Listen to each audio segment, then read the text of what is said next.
quand je suis prête. Ben oui, donc.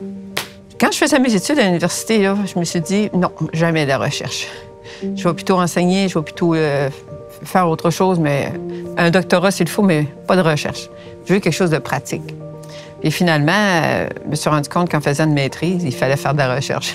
Je me suis fait avoir mon propre jeu. And there was a research team that was asking all kind of questions and direction and this and that. And at the time, it was more of a, you're getting in our way. We're trying to get work done here. And, you know, that research stuff is, you know, we get it. It's important and it's part of it. But we really didn't click of what it was. I feel that a lot of people in our communities don't know what research is, the power of it, that it's like has a currency of its own. Because they always say to me, they imagine a laboratory with little flasks and things, and that's what they think is research is.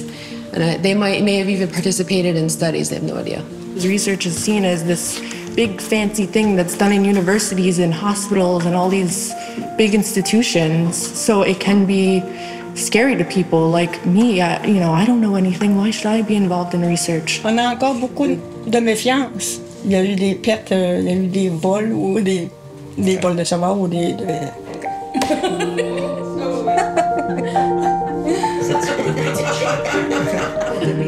Faire une recherche, c'est une question, c'est une idée de départ. Tu t'organises pour trouver la réponse. All those research topics and themes go back to what is the benefit for the people and the future generations. La recherche aussi, je pense que ça fait partie un peu de la culture autochtone, dans le sens qu'on est des gens qui aiment beaucoup observer, puis on est curieux, parce que tu n'as pas le choix d'être curieux quand tu es dans la forêt ou dans n'importe quelle situation de la vie. Il faut que tu sois curieux des gens. Moi, mes parents, ils m'ont toujours dit, gars, si tu partages pas qu'est-ce qu'on t'a appris, qu'est-ce que tu sais, un jour ou l'autre, ça peut se perdre. Puis si les gens, ils n'ont besoin plus tard, on ne sait pas ce qui peut arriver dans la vie. Alors à ce moment-là, mais si rien que toi qui le sais, puis tu n'es plus là, tu vas être comme nous autres, quand un jour qu'on va partir, bien, ces savoirs-là, que ce soit finalement notre communauté ou d'autres communautés ou d'autres gens de d'autres nations, comment ils vont se guérir? Ben, je me suis dit, gars, OK, moi j'embarque parce que je veux partager mes savoirs. So I finished my degree in dietetics and I couldn't find a job. So then I spoke with Harriet Kuhnlein. She's like an internationally recognized researcher for the work that she's done in documenting the importance of Indigenous people's food systems. Originally, they wanted to look at what is the risk posed by eating traditional food that was contaminated. And she was like, that's important, but it's also important to document like the benefits of nutritionally and otherwise for those foods. At CNEIHR, Center for Indigenous Peoples Nutrition Environment, the research center that Harriet started, they also were very principled about having research agreements with the community. You know, CNEIHR resulted from communities wanting to do research in a way that they had a say and creating like new tools that put into practice those principles. So we're not just speaking it, we're actually doing it. It's always about what the community wants and how did the community want to do things, and about bringing those results back to community, and that those are where the successes come.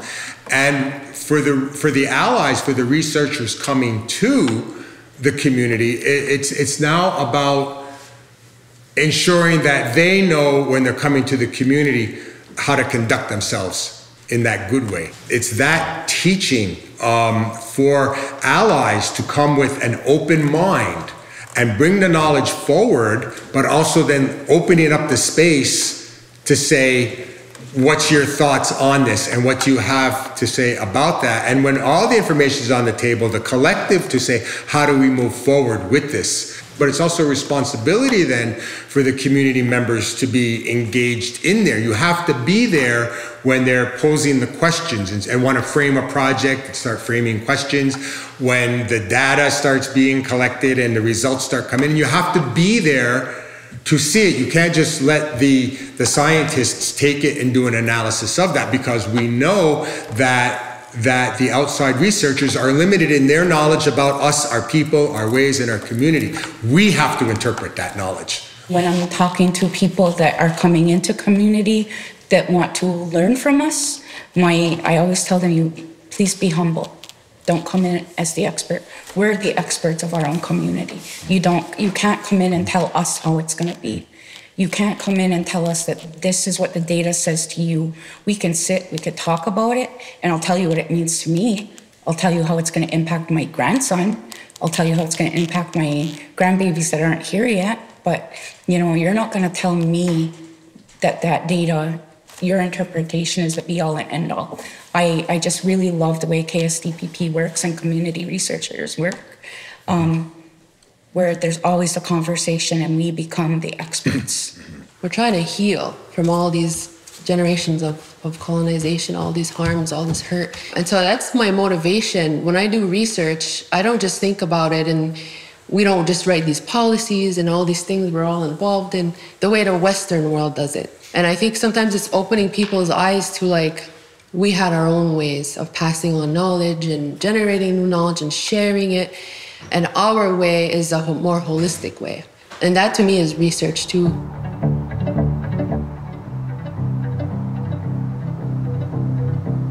Over 30 years now that I've been involved with research, we've seen so many changes.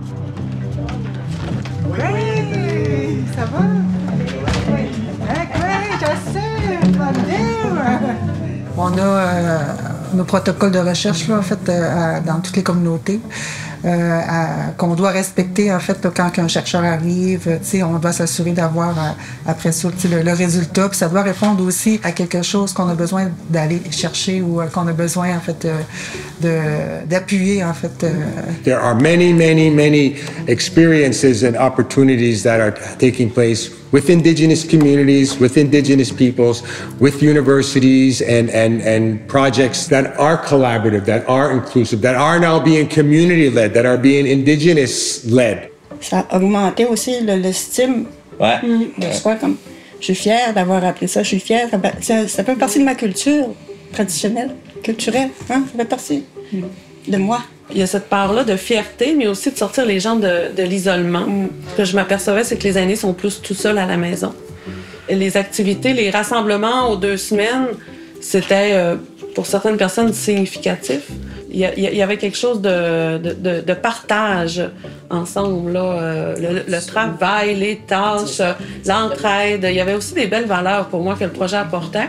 And as people are doing that, they're becoming aware, they're becoming more educated, and they're becoming involved, and they certainly are empowered. And if anything, bringing forth things like KSDPP and community-based participatory research is empowering to the community because they have a voice. I say, oh, you took our ideas, and you're using our ideas in here. Plus ça évoluait, plus je voyais comme la pertinence. Ça va être bénéfique pour moi, pour mes enfants, pour ma famille, ma communauté. C'est tout ça là, qui fait qu'on a envie de s'impliquer puis qu'il faudrait justement qu'il y ait plus de gens dans nos communautés qui aient envie de s'impliquer là-dedans.